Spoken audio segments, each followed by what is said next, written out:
과정이 있었어요.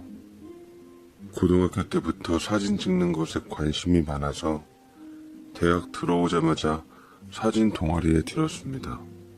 그곳에서 만난 함께 어울려 다니는 네 멤버가 있었는데 현국이랑 서은이, 수민이 이렇게 저 포함해서 사총사였습니다. 각기 다른 과였지만 아무래도 취미가 비슷하다 보니 금방 잘 어울리게 되었습니다. 성별도 여자 2명, 남자 2명이라 틈없이 더 잘 지냈었던 것 같아요. 우리 4명은 누구 하나 다를 바 없이 절친이 되었고 그중 사학과를 다니던 수민이를 저는 자연스럽게 마음에 맞아서 더 자주 어울려 다니곤 했습니다. 사실은 제가 그 수민이란 친구를 처음 보았을 때부터 반해서 마음에 두고 있었지만 괜히 사귀다가 깨지면 우리의 우정마저 깨질 것 같아 쉽게 다가가지 못하고 있었지요.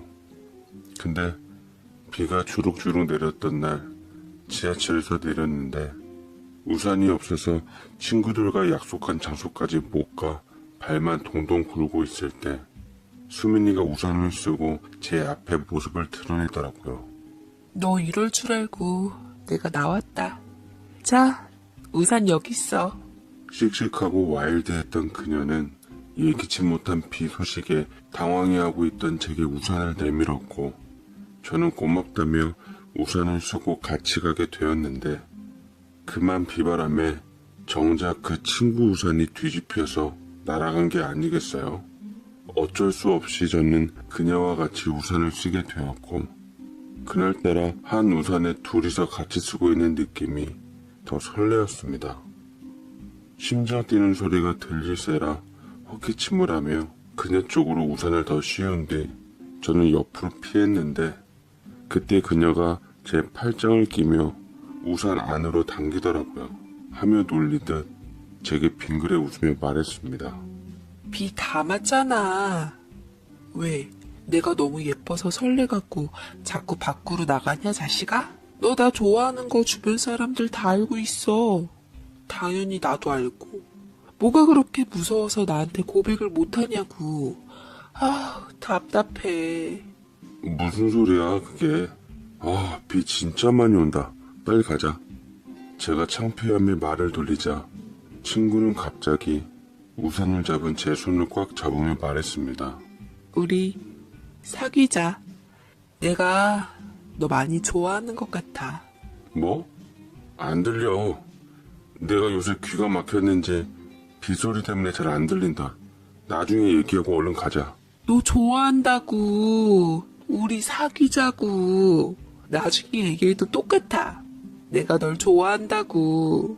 라고 우리의 데스티니가 시작되었고 저는 그녀의 고백에 심장이 폭발할 것처럼 두근거리다가 결국 그녀의 마음을 받아들이며 끝내는 연인 사이가 되었습니다.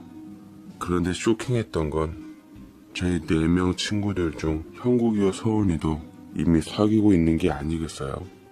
그래서 저희를 더 응원해주고 같이 있는 기회를 만들어 주었던 것이었습니다. 우리들은 서로가 배려 있는 연인들이었고 곧 연인에서 부부가 되었어요. 참 신기하고 재밌더라고요. 단짝 친구 4명이 어떻게 각각 부부가 되었는지 심지어 결혼식 날도 같았고 결혼식 장소도 같아서 앞뒤 타임으로 잡아 서로 축하해주고 신혼여행까지 같이 떠났습니다. 참 행복했던 시절이었죠. 그나마 서은이는 이미 아기까지 가진 상태여서 다행히 우리들과 출산일까지 똑같진 않았습니다. 친구 부부는 결혼한 지 5개월 만에 딸을 낳았고 저는 아내와 긴 시간 동안 사이에 아이가 생기지 않아 늘 신혼부부처럼 살았습니다.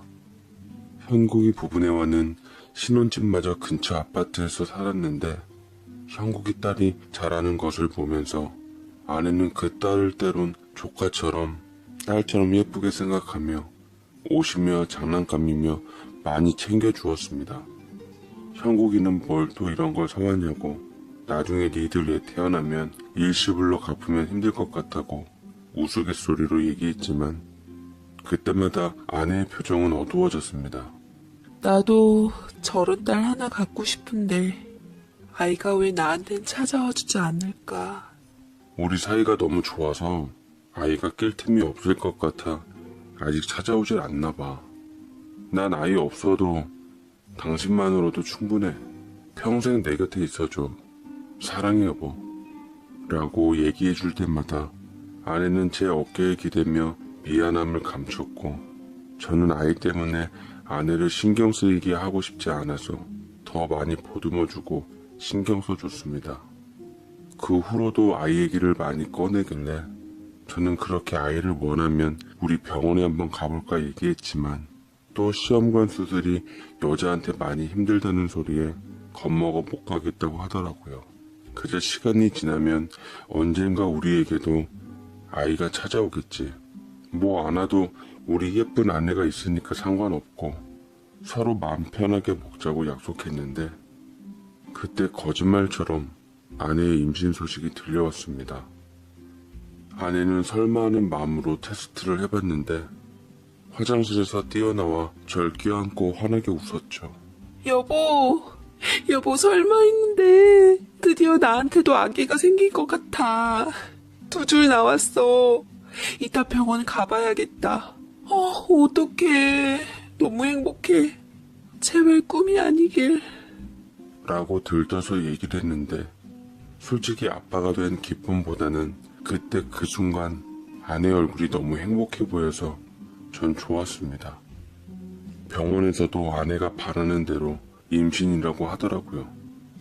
아내는 환호성을 지르며 만세를 불렀죠. 그게 결혼한 지 12년 됐을 때였습니다. 벌써부터 들떠서 아기 태명도 반짝이라고 짓고 출산용품이며 아기 옷들이며 쇼핑을 하는데 정말 못 말리겠더라고요. 아내는 임신한 후에 직장을 그만두고 친정으로 자주 나들이를 하며 부모님의 챙김을 받았습니다. 양가 부모님들도 여태 티는 안 내셨지만 새 생명 소식에 더할 나위 없이 좋아했어요. 가만히 있다가도 막 웃음이 나왔습니다. 사랑하는 아내 사이에서 제 아이가 생긴다니 그것만큼 가정에서 기쁜 일이 또 어디 있을까요? 아이를 만날 설레임에 하루하루 디데이를 세고 있었을 때 난데없이 서은이가 절 찾아왔습니다. 거래처 들른 김에 제가 일하던 회사랑 멀지 않아 점심이라도 같이 하자 해서 나갔는데 제게 불쑥 뭘 건네주더라고요. 이거 수민이 갖다 줘. 요새 업무 때문에 바빠서 만나기가 힘드네. 한참 배불러 올 때쯤이라 튼살 크림 필요할 텐데 나도 잘 쓴 제품이라 주는 거야. 고마워. 우리 와이프한테 잘 전해줄게. 오늘도 아침에 친정 간다고 했는데 자고 올지는 모르겠네. 참, 너는 둘째 안 가져?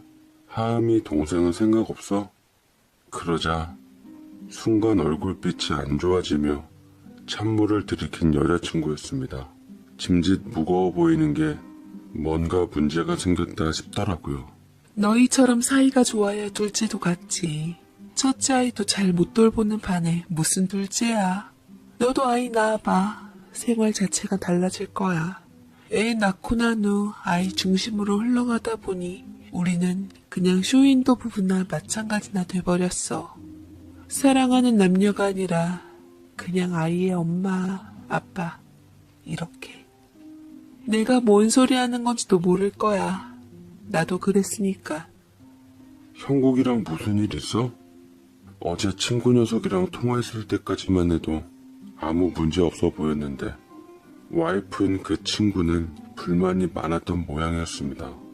아이 키우면서 남들 앞에선 본인이 다 도운 척 했다지만 실제로는 집안일도 육아도 손 하나 까딱 안 했다고 하더라고요. 그러면서 제 아내가 부럽다고 했습니다. 저처럼 스윗하고 좋은 남자랑 살아봤으면 좋겠다고 하는데 저는 손을 내저으며 아니야, 형국이가 나보다 낫지. 키도 크고 운동도 잘하고 멋지고 성격도 좋고 너희 아버지 회사에서도 인정받고 있다며. 난 내가 남자지만 형국이 너무 멋있고 좋더라. 사람들한테 인기 많은 게 충분히 이해돼. 그놈의 인기가 문제지. 어찌나 여자가 많이 따르던지. 다 내가 우리 딸 봐서 참고 사는 거야. 이럴 줄 알았으면 수민이가 너 별로라고 했을 때 내가 현국이 말고 너를 택하는 게 맞았는데. 라며 훅 들어오는데 친구 사이에 농담으로 치고 좀 그래서 대화를 끊었어요. 근데도 여자친구는 포기하지 않은 채 끝까지 입을 쉬지 않더라고요. 정말이야. 그랬으면 수민이도 좋고 나도 좋고. 수민이가 원래 너 말고 현국이 좋아했던 건 아니? 수민이가 사실은 많이 힘들어 있었어. 그래서 힘든 맘 달랠 겸 너한테 갔는지도 모르지. 라고 얘기를 하는데 얘가 갑자기 왜 이러나 싶었습니다. 선을 넘는 느낌이더라고요. 저는 그만하라며 바쁘다는 핑계로 먼저 자리를 일어섰습니다.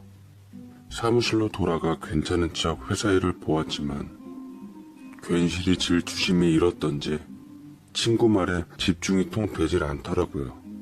귓가에 계속 아내가 형국이한테 마음에 있었다는 말이 떠올랐습니다. 네, 저도 실은 알고 있었어요. 제 아내가 우리가 대학 시절 처음 어울릴 시기에 형국이한테 마음이 있는걸요. 제가 서은이한테도 얘기했듯 형국이는 모범생 타입인 저와는 달리 키도 크고 운동도 잘하고 여자들한테도 인기가 상당했거든요. 그리고 형국이는 선모습 같은 평범한 제 아내보다는 누가 봐도 미인이고 부잣집 사장 아버지를 둔 서은이를 택했죠. 어쩌면 우리 네 사람은 아슬아슬한 감정을 서로가 숨긴 채 우정이라는 이름 하나로 관계를 깨뜨리고 싶지 않아 이 시간까지 잘 지내왔는지도 모르겠습니다. 저는 그날따라 기분이 좀 그래서 아내에게 줄 꽃 선물을 사가지고 집으로 갔는데 집에 도착하기 전 불현듯 아침에 아내가 친정에서 자고 올 수도 있다고 했던 말이 떠올랐습니다. 허탈한 마음에 아파트 벤치에 앉아 잠깐 쉬고 있었는데 근데 그때 눈에 익숙한 외제 고급 SUV가 등장하더니 그곳에서 낯익은 모습들이 비춰졌습니다. 분명 형국이 차였고 그 안에서 내린 건 아내와 형국이었어요. 친구 사이에 다정한 분위기인 건 당연한 건데 왜 이리 화가 나는지 모르겠더라고요. 하필 공교롭게도 서은이한테 그 말을 듣자마자 이런 광경을 보자니 미칠 지경이었습니다. 아내와 형국이는 서 있는 절 발견하고서는 짐짓 아무렇지도 않은 척 반가워했고 아내는 제 곁으로 와서 팔짱을 꼈습니다. 전에 일했던 직장 동료를 만났는데 저녁 먹고 수다 떨다가 늦었어. 근데 요 앞에서 현국이를 만나지 뭐야? 차 좀 얻어 타고 왔지. 한 동네에 친구 있으니까 좋더라. 라고 했고 저는 아내가 아침에 친정 간다고 했던 소리가 기억나 힘들게 포커페이스를 유지해야만 했습니다. 웃는 낯짝으로 친구한테 고맙다고 한 후 아내를 데리고 집으로 돌아왔어요. 이것저것 자세하게 물어보고 싶었지만 또 홀몸이 아닌지라 그렇게도 못하겠더라고요. 가볍게 너무 늦게까지 다니지 말라고 얘기한 후 갈팡질팡한 마음은 저만 갖고 하루의 마무리를 끝내기로 했습니다. 그런데 새벽에 옆에서 자고 있는 아내가 나가는 겁니다. 서은이와 형국이 일로 밤잠을 못 이루고 있는데 아내는 제가 잠든 줄만 알고 밖으로 나갔던 거였죠. 기척을 눈치채고 아내들을 조심히 보니 아내가 베란다에서 까만 하늘의 별을 보며 누군가와 즐겁게 통화를 하고 있었습니다. 남편은 자고 있지. 요새 야근이며 출장이며 자주 가서 오늘 아니 어제도 늦게 들어올 줄 알았는데 생각보다 빨리 들어왔더라고. 남편보다 먼저 USB를 찾아야 하는데 임신해서 그런지 깜빡깜빡해서 어디 있는지 잘 모르겠어. 뭐 걸린다고 해도 둘러대면 되지만 차라리 그렇게 되면 결론을 내는 게 맞지. 뱃속 아기를 위해서라도 너도 얼른 잘 정리해. 라고 얘기를 했는데 뭔가 대화가 심상치 않았습니다. USB? 저보다 먼저 찾아야 할 USB란 게 대체 뭐였던 걸까요?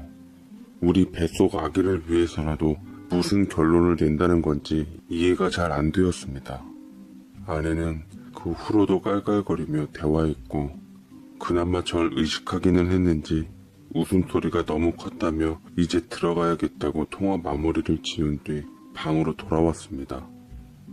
제가 먼저 들어가 자는 척하자 안심하고 잠이 들었다랬죠.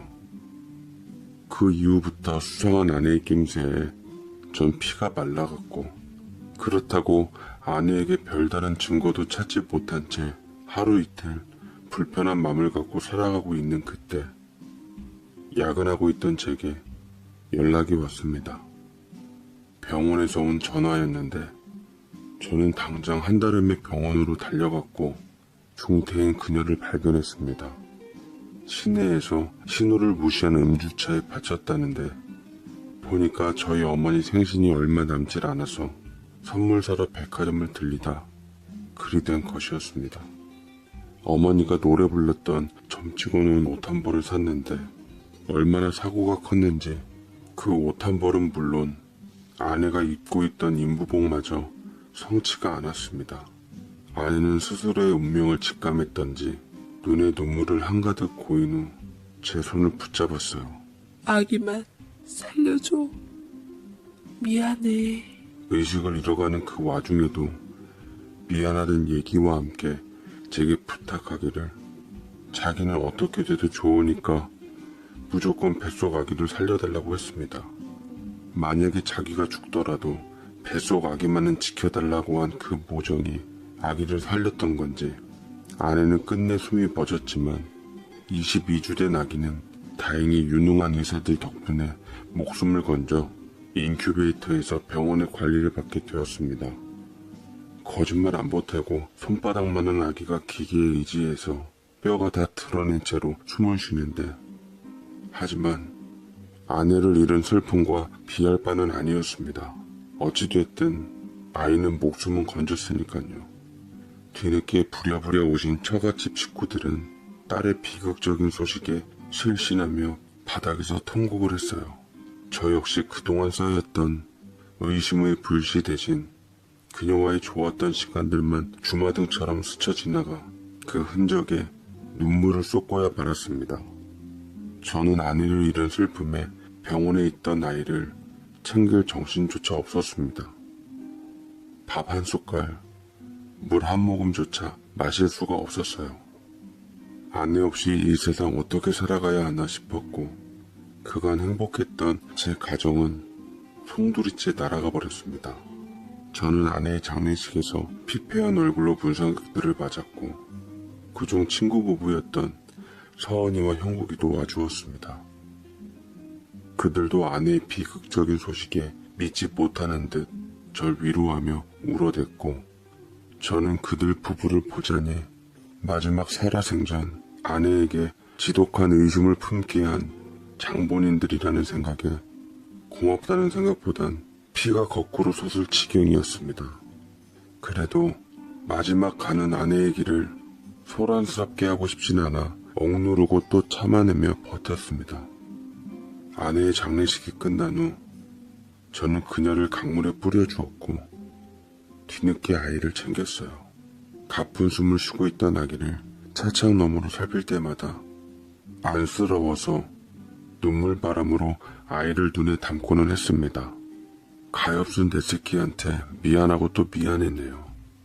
아기를 봐서라도 정신을 차리는 게 맞았는데 도무지 혼자 살아갈 용기가 나질 않더라고요. 제 가족들조차 절 다시 일으켜 세우기는 힘들었습니다. 저희 어머니께서는 이런 저를 보기 안타까웠던지 제게 식사도 챙겨주시고 집안 청소도 해주시고 걱정해 주셨어요. 너 이러는 거 안 되겠다. 병원에 있는 이 새끼 생각해서라도 살아야지. 언제까지나 먼저 간 사람은 간 사람이고 산 사람은 살아야지. 네가 못하겠으면 나라도 해야겠다. 하시며 아내가 입고 썼던 물건들을 죄다 꺼내셔서 치웠다고 하는데 언제까지나 이렇게 피가 마를 정도로 살 수는 없었기에 어머니께서 아내의 흔적을 없애주신다는 게 어찌 보면 오히려 고마웠습니다. 그런데 어머니께서 병원에 있던 제게 찾아와 청소하다가 찾았다며 혹시 아내에게 중요한 물건인가 싶어 건네시는데 전 그걸 보고 심장이 덜컥 내려앉는 것만 같았어요. 이게 뭐니? 그 아이 옷주머니에서 툭 떨어져서 너한테 갖고 왔는데 중요한 건지도 모르니까 한번 보려무나. 라고 받았는데 그건 바로 USB였습니다. 아내가 어느 날 새벽에 베란다에서 누군가와 통화했을 때 USB에 대해서 얘기했던 것 같은데 아마도 이 USB가 그 USB 같더라고요. 혹여나 이게 아내가 찾던 건가 싶어서 저는 아무도 모르게 화장실 안에 들어가 USB를 열어보았지요. 그런데 그 안에는 별것 없이 그냥 우리가 사진 동호회에서 찍었던 결과물들과 대학 시절 같이 어울렸던 친구들과 찍은 사진들이었습니다. 특히나 가장 잘 어울렸던 네 멤버 사진이 가장 많았어요. 긴장을 풀고 이런 추억도 있었구나 싶어서 감정이 울컥 올라오는데 점점 파일을 넘길수록 내 멤버에서 형국이와 제 와이프 사진들이 점차 많이 보이기 시작했습니다. 동호회 안에서 장난치는 모습들부터 흔한 연인일 법 느낄 만한 분위기의 사진들, 심하게 흔들렸던 사진들도 있었고 제일 충격적이었던 건 아내와 제 친구가 둘만의 장소에서 함께 마스크팩을 한 모습으로 찍은 사진이었는데 파일 날짜를 보니 당연히 결혼 전이기는 했지만 이미 그때는 서로에게 연인이 있었던 때였습니다. 충격 한 모금 들이키고 저는 떨리는 손으로 계속 사진 파일을 흘러보았는데 정말 형국이와 제 아내는 보통 사이가 아닌 것 같더라고요. 심지어 결혼식장에서도 신혼여행지에서도 서로의 임자들을 두고 둘이 아슬아슬한 상황을 즐기고 있었습니다. 그렇게 12년 동안 형국이와 제 아내는 지독한 사랑을 하는 사이였던 것 같아요. 의문이 들더군요. 이렇게 못 헤어질 정도로 사랑했으면 둘이 결혼해서 행복하게 살지. 왜 나와 결혼해서 이렇게 사람을 미치게 만들어버릴까? 왜 내가 완벽하다고 생각했던 가정에, 사랑에 이런 처참한 기분을 느끼게 해주는 걸까? 참으로 비참했습니다. 이미 간 와이프한테 뭐라 붙일 수도 없는 노릇이고 당장이라도 형국이 멱살을 잡아서 USB를 들이밀며 해명을 요구하려 했지만 저는 문득 절 찾아왔던 서원이를 떠올리고는 그녀가 뭔가 알고 있는 게 있겠다 싶어 너무나도 충격적인 상황에서 온몸을 떤 채 연락을 했습니다. 기다렸다는 듯 받는 서원이 USB 얘기를 하니 당장 제가 있던 병원으로 오겠다더라고요. 그녀는 허겁지겁 오자마자 USB 파일을 열어보더니 입술을 질끈 깨물더라고요. 하며 제 앞에서 억울한 듯 엉엉 우는데 그동안 마음고생한 자기 심정을 털어놓기 시작했습니다. 알아. 원래 이런 것들이었어. 나 개인적으로 네 와이프 천벌받았다고 생각해. 제일 최악인 건 현국이 그 자식이지. 계속 여자들 저울질하다가 겉으론 잘 살았던 나를 택한 거고 수민이랑 뒤에서 계속 만나왔던 거야.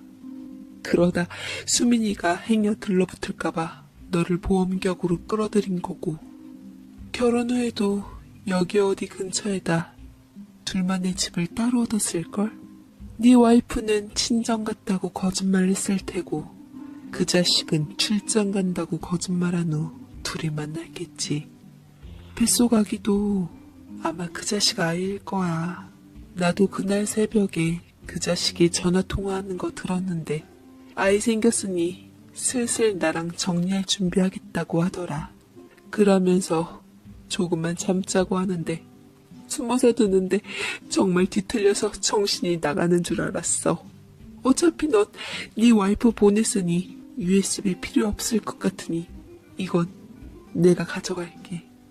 라면서 달라고 하는데 갖고 있어봤자 독이 될 그 USB를 저는 서은이한테 넘겨주었고 저는 황망하게 병원에 있었습니다. 500g대의 작은 아이를 보면서 정말로 저 지켜주고 싶었던 아이가 내 아이가 아닌가 싶어 절망감에 숨조차 잘 쉬어지질 않았어요.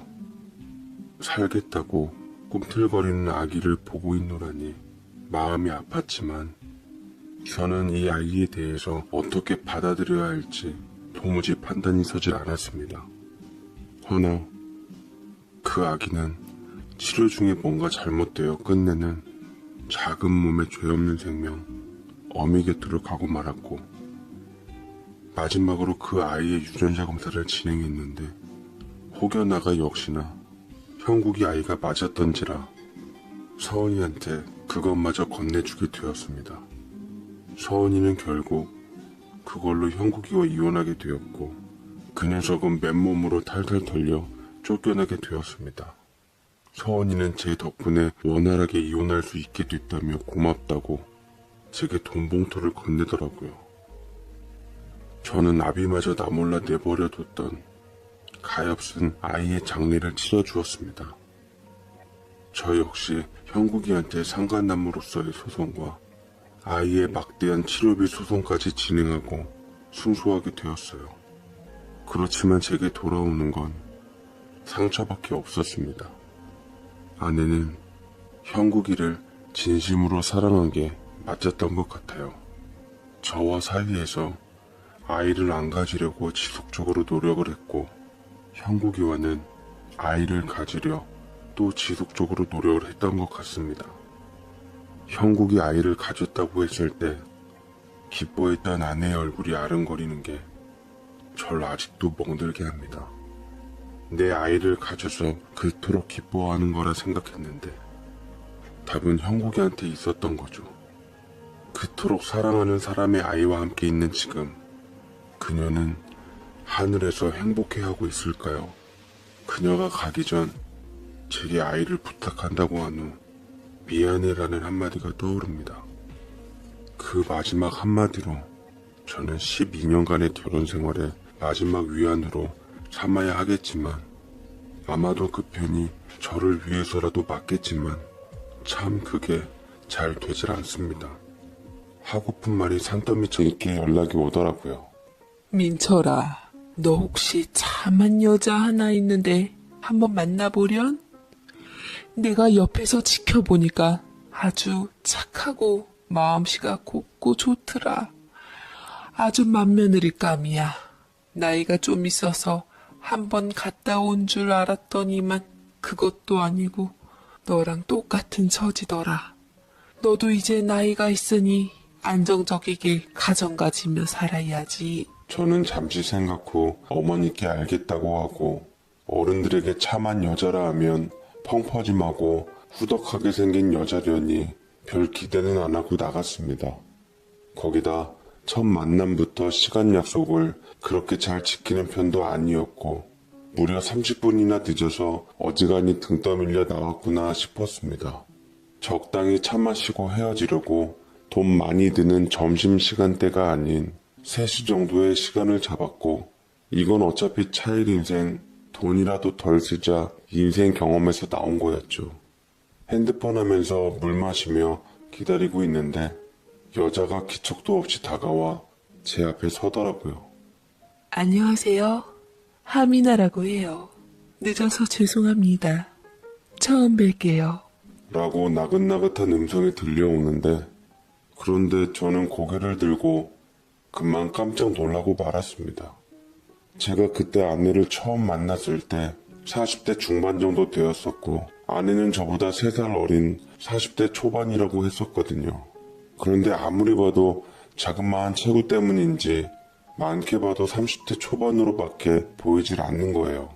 거기다 작은 얼굴에 오밀조밀한 이목구비는 간만에 절 긴장하게 만들었습니다. 어머니의 말 그대로 참하더라고요. 저는 그 여자분과 함께 차를 마셨고 대화를 이어나갔어요. 여자는 말수가 그리 많은 편은 아니었지만 제 말 한마디 한마디에 리액션을 취해 주어서 급 호감이 되었죠. 저를 편안하게 해주는 그녀에게 저는 식사를 제안했고 용기 있게 애프터를 난생 처음으로 신청했는데 그 덕분에 아내와 첫 연애를 하고 얼마 지나지 않아 결혼을 하게 되었습니다. 아내는 부모님 두 분을 다 여의고 친오빠랑 같이 살았다고 하더라고요. 10살 정도 터울이 있었던 터라 부모 삼아서 어린 여동생을 다 챙겨주었다고 하는데 아내를 이렇게 올곧게 자라게 해주어서 제가 더 고마웠습니다. 상견례 때 아내의 오빠를 처음 보게 되었는데 다만 아내랑 하나도 안 닮으신 외모로 제 손을 잡고 점잖게 말씀하더라고요. 내 동생 좀 잘 부탁해. 내가 부모님 돌아가시고 애지중지 돌봤던 동생이야. 내 걱정 때문에 홍기도 놓쳤지만 자네처럼 좋은 사람을 만나서 나도 기쁘네. 우리 동생한테 잘하면 내 평생 은인으로 알 테니 잘 좀 부탁하네. 라면서 제 두 손을 잡고 신신당부를 했었더랬죠. 저는 아내의 애틋한 가족사에 심장이 뭉클해지며 아무 걱정 마세요. 제가 아내만큼은 정말 귀하고 평생 여왕님처럼 모시며 살도록 할게요. 라며 얘기를 했고 형님은 저를 믿는 듯 어깨를 툭툭 치며 고맙다고 말을 해서 훈훈하게 마무리가 됐더랬죠. 하지만 정작 형님은 아내의 결혼식 날 오질 않았고 이유는 어이없게도 바쁘다는 이유였습니다. 조그맣게 사업을 하고 계시다고 했는데 물건을 떼다가 동남아 쪽으로 수출을 하는 사업인지라 바이어와의 약속을 철두철미하게 지켜야 한다고 했어요. 하지만 그래도 하나뿐인 여동생의 결혼식까지 불참하는 건 좀 그랬습니다. 아내는 오빠가 비록 안 왔지만 의뢰 바빠서 그러려니 이해한다고 별 개의치 않는 것 같았어요. 진심인지 아닌지 모르지만 아내는 정말로 오빠를 이해하는 듯 아무렇지 않아 보이기는 했습니다. 그래도 저는 아내를 사랑하고 아끼는 마음에 행여 섭섭하고 마음이 울적할까봐 싶어 감싸 안아주며 이제는 내가 당신 오빠고 남편이고 가족이야. 절대로 외롭거나 힘들지 않게 할 테니까 앞으로 나만 따라와. 알았지? 아내는 고개를 끄덕거리며 덤덤히 고맙다고 말했습니다. 그렇게 우리는 결혼식을 올렸고 저를 보며 하염없이 감동 아래 통곡하는 어머니를 뒤로하고 아내와 행복한 신혼여행을 떠났습니다. 아내 역시 검소한 편이라 한 번뿐인 신혼여행을 외국으로 가려 하지 않고 가볍게 국내 여행을 하자고 하더라고요. 저는 그때까지만 해도 제 개인 차량이 없어서 이 기회에 가족을 위한 차량을 한 대 마련하기로 했습니다. 중형 SUV를 마련했는데 그것도 아내가 자기가 번 돈이 있다며 제게 일부 보태주기도 했어요. 얼마 안 되는 돈이기는 했지만 저를 생각해주는 아내의 마음이 고마워서 더 사랑스러워졌습니다. 일주일간 국내 신혼여행을 차로 다녀온 다음 미리 마련해놓은 아파트에서 생활을 했습니다. 전세를 줬던 집이라 내보내고 최소한으로 리모델링을 하고 나서 들어갔는데 정말 더할 나위 없이 행복했어요. 마침 동네가 뉴타운으로 지정되고 주위 거대한 상업시설들이 들어옴으로써 아파트 값은 제가 산 금액의 무려 3배나 올랐습니다. 아내가 복덩이 같았습니다. 정말 세상 살만 나더라고요. 아내는 저와 결혼하고 나서도 종종 시어머니 가게에 나가서 일을 도우며 고부간의 관계를 단단히 했습니다. 세상에 이런 효부가 또 어디 있겠니? 네가 느지막히 여자복 하나는 있나 보다. 이제 떡두꺼비 같은 아들 하나만 떡하니 낳으면 더 바랄 것이 없겠구나. 그런데 나이가 좀 있어서 내가 애 잘 들어서라고 보약 한 제 지어서 보낼 테니 새아가 좀 잘 챙겨 먹이거라. 라고 얘기를 하시니 저는 애써 나이가 많아 임신이 어려울 수도 있으니 너무 부담 주지 말라고 했습니다. 그렇지만 기대는 되었어요. 아내랑 단 둘이 살아도 행복할 것 같긴 했습니다만 그래도 결혼을 하니 자식 욕심을 생기더라고요. 남들처럼 둘 셋은 아니더라도 딱 나와 사랑하는 아내를 닮은 내 새끼, 내 이세는 한 명 정도 꼭 보고 싶었습니다. 아내는 이런 제 마음을 알았던지 어머니가 지어오신 보약과 아기 들어서는데 좋다는 음식들을 꼬박꼬박 챙겨 먹으며 아이를 가지려고 노력을 했고 덕분에 우리 부부는 날이 갈수록 금슬이 좋아졌습니다. 허나 아이는 쉽게 찾아오질 않았어요. 아내는 제게 특히나 미안해했지만 아내를 탓하는 건 아닌지라 오히려 제가 위로해 주었습니다. 아내만 있다면 아이는 아무래도 상관없다고 생각했습니다. 그때까지만 해도요. 그러던 어느 날 저는 동생에게 이상한 소리를 듣게 되었습니다. 갑자기 동생이 퇴근 시간에 맞춰 찾아오더니 느닷없이 차 한 잔을 하자고 하더라고요. 그러면서 제게 넌지시 말했습니다. 형수님 있잖아. 요새도 엄마 일 도와주러 자주 나가? 나는 회사 가서 잘 모르겠는데 눈치 보면 어머니 잘 도와주러 나가는 것 같더라고. 동생은 주춤거리며 말을 꺼낼까 말까 고민하는 것 같았습니다. 저는 답답한 나머지 뭔지 속 시원하게 털어놓으라고 했죠. 그러자 동생이 망설이던 끝에 입을 열더라고요. 어머니랑 요새 사이가 안 좋은가 싶어서. 사실은 우리 집사람이 근처에 볼 일이 있어서 형수님께 잠깐 들르려고 했는데 엄마가 왜 쓰는 반찬통 있잖아, 형광색깔. 그래서 눈에 더 잘 띄었다고 하는데 그 반찬들을 글쎄 다 버리더라는 거야. 내가 잘못 본 거 아니냐고 물었더니만 틀림없이 어머니께서 해주신 반찬들이라고 얘기를 하는데 나 형수 그렇게 안 봤거든. 요새 형 애 가지려고 노력한다던데 그것 때문에 어머니랑 뭔가 안 좋나 싶어서 물어봤어. 저는 생각지도 못한 얘기라 깜짝 놀랐습니다. 아내가 어머니가 주신 반찬들이랑 보약을 버릴 리가 없을 거라 생각했어요. 뭔가 잘못 봤겠지. 오해가 있으려니 아내를 두둔하자 동생은 눈치껏 제발 그런 게 맞았으면 좋겠다고 씁쓸하게 여운을 남기더라고요. 그리고 한 가지 덧붙였습니다.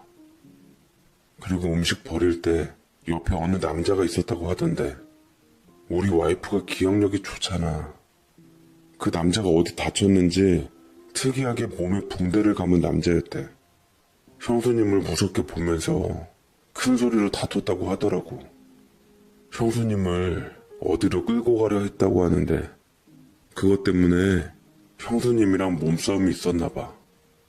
평소 형수님답지 않게 그 남자한테 욕도 하고 험한 소리를 뱉었다고 하더라고. 그럴 리가 없잖아. 잘못 봤겠지. 가뜩이나 말 수 없는 사람이 무슨 욕을 하고 험한 소리를 뱉어. 난 하나도 못 믿겠다. 말이 되는 소리를 해야지 좀. 라고 말을 하며 저는 동생이 해주는 말을 아무것도 믿지 않은 채 한 귀로 듣고 한 귀로 흘러 넘겼습니다. 근데 그날 집으로 돌아오니 매일 따뜻한 찌개와 저녁밥을 차려놓은 아내가 없더라고요. 당연히 저녁밥도 없었습니다. 아내에게 연락을 해보니 무슨 영문인지 계속 받질 않더라고요. 곧 오겠지 싶어서 저는 간만에 라면을 끓여 먹으려고 라면과 계란을 넣으려고 냉장고 안을 봤는데 전보다 허해진 냉장고 속을 보고는 뭔가 이상한 낌새를 느끼긴 했습니다. 분명 어머니가 얼마 전에 보약이며 밑반찬들이며 장본 것들을 꽉꽉 채워놓고 가셨거든요. 분명 아내도 고맙다고 하고 했는데 왜 이렇게 냉장고가 허한지 모르겠더라고요. 대신 어디서 반찬 배달을 받았던지 배달 반찬만 차곡차곡 쌓여져 있었을 뿐이었습니다. 그때 문득 동생이 한 얘기가 생각이 들었고 밖에 비도 오고 꺼림칙한 느낌이 들어 다시 연락을 해봤지만 아내는 받질 않더라고요. 어머니한테도 해봤지만 가게에 안 왔다고 했고 혹시나 싶어 아내 친정 오빠인 형님한테도 해봤는데 형님도 통 받질 않았습니다. 이상하더라고요. 생각해보면 아내에 대해서 별로 아는 것이 없었어요. 하객도 어느 정도 오기는 했는데 아내의 친구들이라고 연락처를 아는 이는 없었습니다. 생각해보면 결혼 이후에도 직장 다니는 시간이 바빠서 온전히 집안일을 아내에게 맡기고 아내가 다 알아서 하게끔 뒀던 것 같습니다. 그러다가 우연히 저는 두툼한 서류 봉투를 발견하게 되었습니다. 무지 봉투였는데 단단하게 풀칠이 되어 있어서 볼 수가 없겠더라고요. 허나 다행히 제 걱정이 아무것도 아니라는 듯 아내가 얼마 지나지 않아 돌아왔습니다. 시간이 9시 정도 됐을 때였어요. 부랴부랴 돌아온 아내는 유독 부산스러워 보였습니다. 미안해요. 내가 사실은 오늘 좀 일이 있어서 잠깐 외출 좀 했는데 좀 늦어져서 당신 저녁밥도 못 챙기고 갔네요. 식사는 했어요? 라면 끓여 먹었어. 연락을 안 받길 걱정했는데 다음부터는 나한테 미리 연락 좀 해줘. 근데 냉장고에 얼마 전 어머니가 주신 밑반찬들이 하나도 없더라고. 그거 다 혹시 어디 갔어? 라고 물었고 아내는 처음에는 당황해하면서 더듬거리더니 제가 미리 알고 있는 걸 알고 있기라도 하듯 말을 둘러대었습니다. 사실은 냉장고가 뭔가 이상이 있는지 갑자기 꺼졌더라고요. 그래서 냉장고에 있는 음식이 다 상해서 버렸어요. 어머니한테 좀 죄송한데 말씀은 따로 말아주세요. 정성껏 해오신 음식들인데 제 불찰로 음식이 다 상해 쓰레기통으로 간 거 아시면 얼마나 속상하시겠어요. 라고 하더라고요. 아내의 입장은 충분히 이해했지만 어머니께서 정성껏 만들어주신 반찬이 버려진 게 사실이라고 생각하니 저도 썩 기분이 좋질 않았습니다. 저희 어머니는 하나부터 10까지 무조건 다 천연만 쓰시거든요. 다 일일이 갈아서 해오신 건데 동생이 본 게 맞았다고 생각이 드니 저는 혹시 붕대 감은 남자를 만난 것도 사실인가 싶어서 물으려다가 괜히 껄끄러워질 것 같아 입을 다물기로 했어요. 그렇게 하루 이틀이 지나고 아내의 내조를 받으면서 지내니 점차 또 잊혀져 가더라고요. 그러다가 회사에 근무하고 있는데 아내에게 불현듯 연락이 왔습니다. 사실은 이번에 친정오빠가 하던 사업을 관두고 보험 일을 하게 되었는데 아무래도 형제다 보니 사정이 딱하더라고요. 보니까 당신이 보험이 많이 없는 것 같던데 나중에 취소하고 환불된다고 하니까 일단은 들어달라고 해서 알겠다고는 했네요. 형식적이지만 일단 전화 좀 잘 받아줘요. 라고 얘기를 하는데 전혀 의논 없는 아내의 말에 살짝 당황스럽긴 했지만 다 저를 위한다는 아내의 말에 형님이랑 통화를 하게 되었는데 형님은 그냥 알아서 잘 설계했다고 실적 때문에 돈은 자기가 해약할 때까지 보험금을 납부해 주겠다고 해서 일단 알겠다고 하고 순순히 협조를 해 주었네요. 그때는 정말 아무 생각이 없었던 것 같아요. 허나 기분 탓인지는 몰라도 보험을 들고 나서부터 이상하게도 불안한 느낌이 감돌기 시작했습니다. 그 불안의 시작이었던 것은 바로 동생이 말한 온몸에 붕대를 감은 사람이 제 주변을 돌기 시작한 것이었어요. 아무래도 붕대를 감았던지라 제 눈에 띄었는데 몸에 화상을 입었던지 얼굴 일부분이며 팔이며 다리며 붕대를 감고 있었습니다. 붕대 감은 그 사람을 보자 저는 동생이 얘기했던 것이 문득 생각이 났습니다. 그 사람이 저희 집을 이미 알고 있었던지 그리고 제가 누구인지 알고 있었던 건지 제가 차에서 내리자 제게 말을 걸기 시작하더라고요. 그런데 저는 그 말을 듣고 정말 심장이 철렁대며 동공에 지진이 나기 시작했습니다. 그 남자는 전혀 알 수 없는 말을 하며 아내를 모함하기 시작하더라고요. 하민아 씨 남편 되시죠? 저도 하민아 씨와 결혼하고 함께 살았던 남자입니다. 네? 뭐라고요? 저는 왜 미친 사람이 내게 이런 수작질을 하나 싶어서 그냥 모른 척하고 가려고 했는데 그 남자는 제 뒤통수에 대고 하민아 그 여자 무서운 여자예요. 나도 웬만하면 돈 때문에 참으려고 했는데 이 인간들이 계속 날짜를 어기니 얘기하러 왔어요. 내가 이꼴로 사고를 당한 것도 다 그 여자 때문이라고요. 그 남자가 설계하고 그 여자가 내가 탄 차에다 그 남자가 뭐라 말하려던 찰나 아내가 나타나서 날카롭게 소리를 질렀습니다. 아내는 저를 뒤로 미루고 그 남자 앞에 와서 악을 썼지요. 도대체 나한테 왜 그러는 거예요? 여보, 이 사람 말 다 믿지 말아요. 내 스토커예요. 내가 다시 한번 나한테 이럴 시 절대 용서 안 한다고 했죠.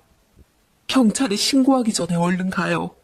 남의 가정 망칠 생각하지 말고. 라고 얘기를 하니 붕대 감은 사나이는 뭐라고 한마디를 더 하려다 입을 다물고 순순히 그 자리에서 물러서며 갔습니다. 대신 눈짓으로 제게 뭔가를 신호하며 슬쩍 배수구 쪽에다가 무언가를 떨어뜨리더라고요. 괜히 찝찝하고 섬뜩했어요. 아내는 눈치 못 챈 듯 겁먹은 듯 오들오들 떨며 제 품 안에서 울었습니다. 여보, 나 무서워요. 저 사람 당신하고 만나고 있을 때부터 계속 저를 쫓아다니는 사람이에요. 그래서 우리 오빠가 저 사람으로부터 날 지키려고 노력했어요.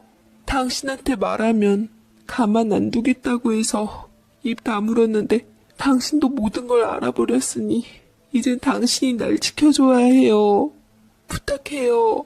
라고 얘기를 하는데 저는 아내를 가만히 안아주며 지켜주겠다고 했지만 이상하게 석연찮은 예감이 들어 내내 맘에 걸렸어요.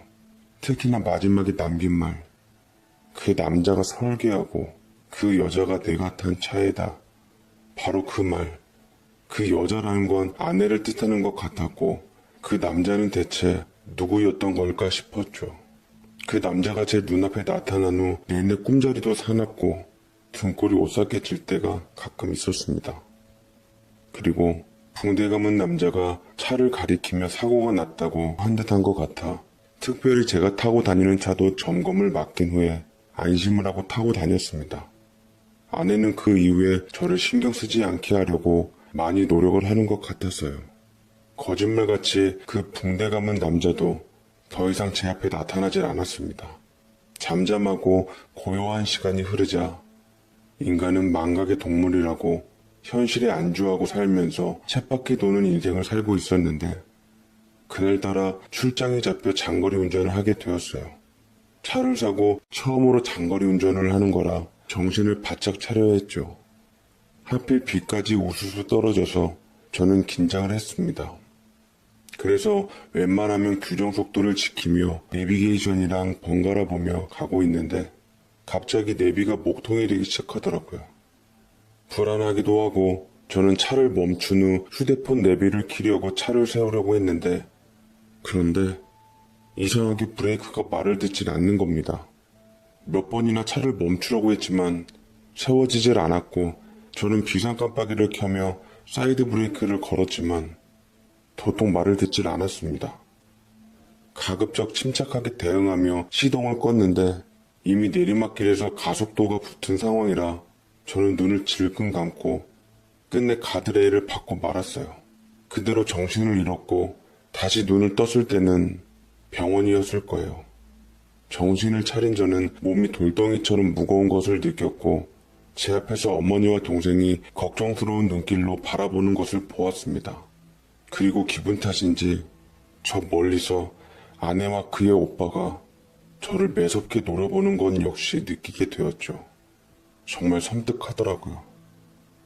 자꾸만 붕대 감은 사나이가 제 귓가에 그 남자가 설계하고 그 여자가 자꾸 그 말이 떠오르며 저는 비로소 뭔가를 설계했다던 남자가 아내의 친정 오빠인 것을 본능적으로 알게 되었습니다. 온몸에 소름이 돋기 시작하면서 지금은 안 보이는 붕대 감은 사나이가 과연 잘 살고 있는지 그 와중에도 궁금해졌습니다. 제가 눈을 뜨자 의료진들이 와서 저를 살폈고 멀리 스산한 눈빛으로 보고 있던 아내와 친정 오빠가 안색을 싹 바꾸며 제게 다가오는데 저도 모르게 겁이 나서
질끈 눈을 감게 되더라고요. 아내의 친정 오빠인 형님은 걱정스러운 목소리로 절 겁먹게 했습니다. 매즈 괜찮아? 미나가 자네 사고 났다는 소식 듣고 내게 연락을 해왔어. 브레이크 고장이라던데 그래도 이 정도였기에 망정이지. 정말 큰일 날 뻔했어. 저는 입을 꾹 다물고 복잡하고 씁쓸한 심경을 어떻게 표현해야 할지 모르겠다 싶었습니다. 아내는 그것이 섭섭했던지 옆에서 간호하며 한마디 하더라고요. 너 맞는 거 아니에요? 그래도 우리 친정오빠가 당신 사고 났다고 해서 와가지고 다 사고 수습해주려고 노력하고 또 얼마 전에 들은 보험금 수령을 위해서 얼마나 노력을 해주었는데 우리 오빠가 가입하고 내준 보험으로 어느 정도 보상도 받게 되었는데 고맙다고 한마디는 못할 망정 그렇게 굳어서 있어야 하냐고요. 라고 하는데 그때도 전 아무 말도 못하고 빨리 병원에서 나가 여러 가지 좀 알아봐야겠다 싶었습니다. 제가 출장 가기 전 분명 차량 검사를 해보았는데 아무 이상이 없다고 했었거든요.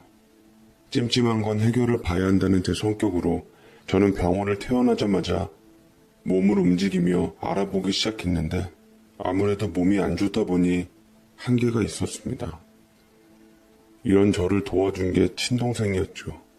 저는 동생이랑 이런저런 얘기를 하며 속에 있는 말들을 꺼내놓았는데 동생도 영 석연치 않았던지 아내와 붕대 감은 사나이 그리고 아내의 친정 오빠까지 알아보기로 했어요.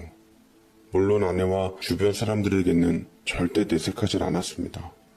처음에는 무슨 탐정놀이 하는 거 아닌가 내가 과대망상을 하고 있나 싶었지만 한 달 후쯤 친동생이 알아본 정보는 저를 정말 경악해 하기에 충분했습니다. 동생은 제가 행여 놀랄까봐 우왕청심함까지 챙겨왔더라고요. 잘 들어 형. 동네에 수상한 사람이 있다고 내가 경찰에다 신고를 해서 붕대 감은 남자에 대해 좀 알아봤는데 계속 형 근처를 돌더라고. 무슨 말을 해주고 싶어하는 사람처럼. 형수님하고도 자주 만나서 뭔가 이상히 알아보게 되었는데 예전 형수님과 결혼했던 사람이야. 혼인신고만 안 했지 사실혼이더라고. 근데 그 사람이 교통사고로 큰 사고가 나서 붕대를 감고 다녔었는데 같은 차 사고로 얼마 전 사망했대. 분명히 차량 점검도 했고 아무 이상이 없었던 상황에서 차 사고가 나니까 보험회사에서도 수상해서 조사를 하고 있더라고. 그리고 그 사람 이전에도 어느 남자가 또 있었는데 비슷한 사고로 사망해서 보험금을 10억 정도 받았다고 하는데 아무리 들어도 좀 뭔가 찜찜하지 않아? 저는 순간 붕대를 감고 있는 제 모습을 비춘 거울을 보고 온몸에 소름이 돋았습니다. 그리고 저는 생명의 위협을 느끼기 시작했죠. 저는 아직도 알아내지 못한 아내의 친정 오빠에 대해 물었지만 아내의 친정 오빠는 도저히 알아낼 수 없다고 하더라고요. 둘이 남매라고 했는데 이상스럽게 전혀 닮지도 않았고 아무래도 둘 사이도 뭔가 있다 싶어 저는 직접 전문적인 사람을 고용해서 그 두 사람에 대해 조사를 하기 시작했습니다. 그리고 저는 잠시 몸이 안 좋다는 이유로 아내를 한사코 거부하며 제 친어머니와 함께 있겠다고 바득바득 우겨서 아내를 겨우 떼어냈어요. 아직까지 저를 노려보던 아내를 잊을 수가 없습니다. 아내가 부들부들 떨며 가증스럽게도 오열을 하더라고요. 나 알아요. 당신이 나 의심하고 있는 거. 하지만 정말 당신의 과대망상일 뿐이에요. 도련님한테 무슨 얘기를 들은지 모르겠지만 나는 당신의 사고와 무관하고 결백해요. 그냥 당신은 운이 나빴던 거라고요. 아내의 얘기를 듣고 보니 더 어이가 없을 지경이었어요. 보통 잠깐 어머니께 있는다고 하면 이렇게 얘기하지 않지 않나요? 내가 뒷조사를 한 걸 알아서 찔렸던지 내가 하는 생각을 아는 건지 어디에 도청장치나 카메라가 설치되어 있다는 생각도 지우질 못했습니다. 왜 내가 처음이라고 속였냐고 그 전에 붕대 감은 남자를 포함해서 남자 3명과 사실혼 관계를 유지했다면서 무슨 목적으로 날 속이고 나와 결혼한 건지 묻고 싶었지만 아직 아내와 친정 오빠의 관계가 밝혀지지 않았기에 속 시원히 묻지도 못하고 도망치듯 나왔어요. 단, 저 역시 아내의 추한 낯짝을 확인하기 위해 초소형 카메라를 교묘의 침대 근처에 숨겨 나오는 걸 잊지 않았죠. 교통사고로 몸이 아프다는 이유로 직장도 당분간 쉬기로 했습니다. 저는 어머니 집에서 아내를 감시하며 아내가 부디 덫에 걸리길 간절히 바랬고 그 걸리는 시간은 정말 예상외로 빨리 찾아왔습니다. 제가 어머니께 간 바로 당일날 친정 오빠를 방에 불렀던 거죠. 내가 있을 적에 그들의 사이와 내가 없을 적에 그들의 사이는 너무나도 달랐습니다. 긴 말은 하지 않겠습니다만 내가 없을 때 그들의 모습은 흔한 연인들의 모습이었어요. 그때 알았습니다. 그 둘의 사이가 사실은 남매가 아니라 연인이었다는 것을요. 아내는 초조한 듯 자기라는 호칭을 쓰며 그녀의 친정오빠, 아니 내연남을 붙들더군요. 허나 그 두 사람의 대화는 들으면 들을수록 너무 가슴이 아파서 정말 그녀를 사랑했던 제 진심을 짓밟히는 것만 같아 한없이 목 놓아 울었습니다. 제 동생과 저는 정식으로 아내와 아내의 친정오빠를 고소했고요. 때마침 보험사로부터 그 두 사람 역시 고소당한 상태더라고요. 아내는 제 예상대로 친정오빠가 아닌 내연남 사이가 맞았고 저와 혼인신고는 안 한 상태였던지라 갈라지는 것도 쉬웠습니다. 다행이라고 해야 할지 불행이라고 해야 할지 어머니께서는 제일 마음 아파하시더라고요. 1심에는 그들이 저지른 죄에 대한